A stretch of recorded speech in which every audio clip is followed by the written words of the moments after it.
All right, gang, 8N Ford.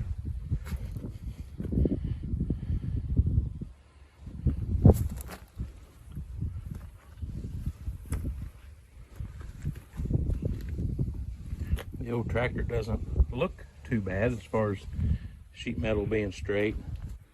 We have not went to the work to try and get this started, so you're going to buy it not running.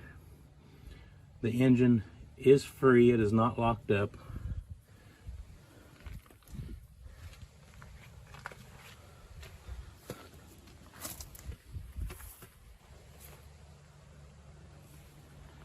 Biggest issue I see right here, this rim here on the right side, that rim is shot, right rear. Had fluid in there and it just rotted the valve stem off. With the naked eye, this one doesn't seem to be quite as bad. Well, I'm not going to say, there's quite a bit of rust up in here by the valve stem on this one too. I'll try and get you a picture. So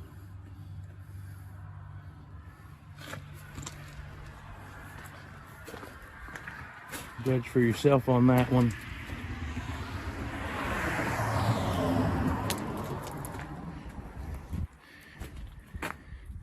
Well, 8N Ford.